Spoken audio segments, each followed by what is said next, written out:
Welcome back to my channel. I have Nicolas, my son. So you can see we look pretty similar. The only difference is that Nicolas speaks English well. Yeah.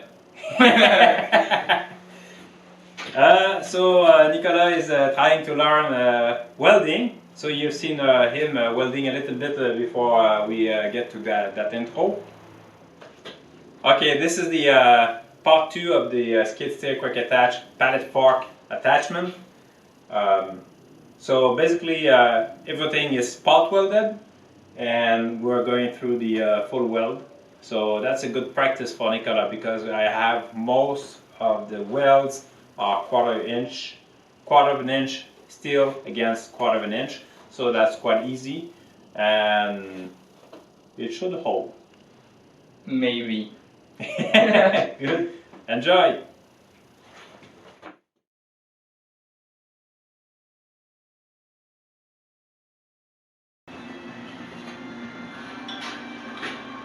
Next thing is to make the skid steer quick attach.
Okay.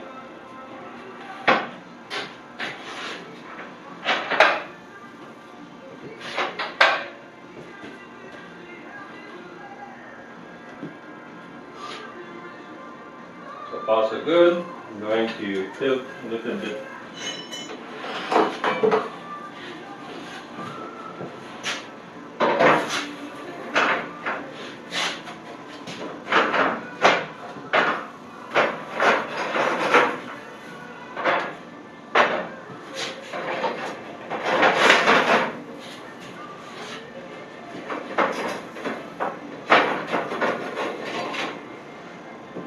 Okay, so far so good. Okay, there's one thing special I want to make with this one. I would say almost unique. I haven't seen that before. So my curve cylinder is on the skid steer quick attach system, and it's meant for, I think this is 135 degrees movement.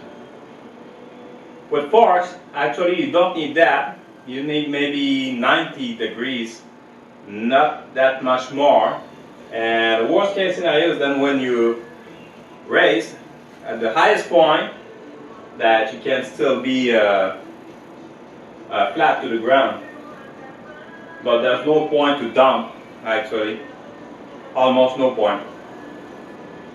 But anyways, like this I can do. So I almost reach 90 degrees like this, and when I'm dumping, at the highest point, I think I get 45 degrees.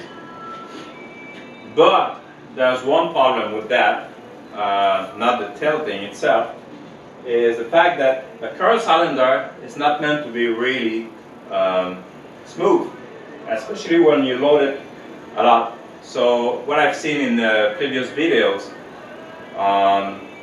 people loading that to the capacity of the tractors, they want to tilt a little bit and it's a little bit shaky.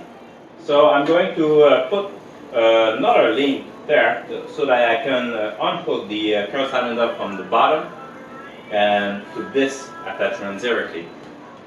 Okay, this is what I want to show you. So the center pin of that curl cylinder to the loader arm pins, I think that I have 7.5, something like that. If I double and I have this curl cylinder hooked here, then I get almost double the strength of the curl cylinder, and yet I still keep some amplitude, enough to maneuver some skids. But when I will be curling, it will be really smooth.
Well, that's it for me. I have school tomorrow and I have big exams coming up, so I'll have to go. See ya. Thank you, Nick. I finished welding that yesterday evening. I'm going to clean this up with the needle scaler. That will be useful again for each and every corners. I put some grab hooks on the top so I can use some chains. We never have too much hooks. Maybe I could put clothes. Okay, maybe I can put this hook, small piece of 3/8 of was a S shape. I'll put that here. So for that, I cleaned that, paint it, and I will need it very soon because I have to do the shingle on the roof on the lean-to. I just received the shingles on the pallet. That would be a good test because I can know what is the weight of each and every bundle, count the bundles, and I'll see what is the lifting capacity with that pallet fork attachment. While I'm there, I'll let you look the back. The green thing there is a fan. It's an actual fan. I would guess it might push 1,000 CFM, something like that, in that range.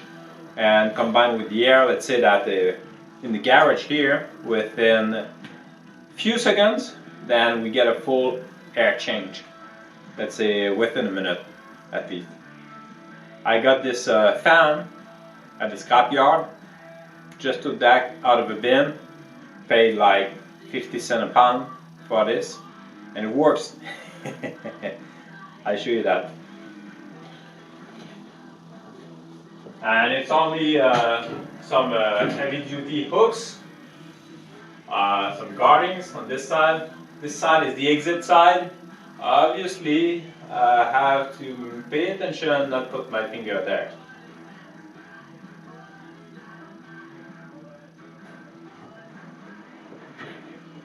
And pull that extension cord, but that's noisy.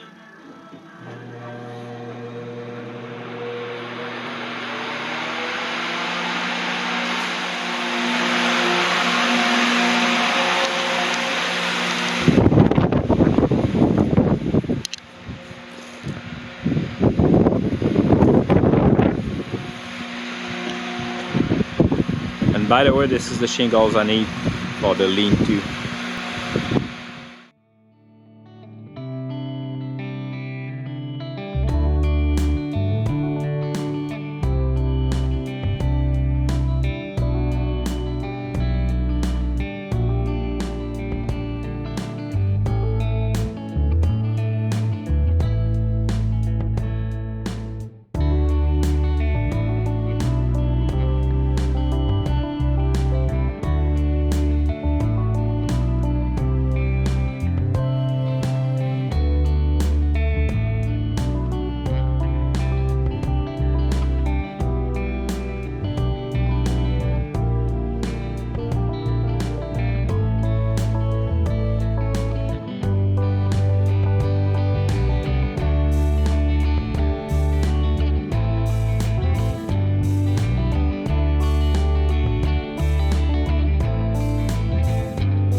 Okay, this time I'm going to wear the mask, which I'm used to do, but I won't forget this time.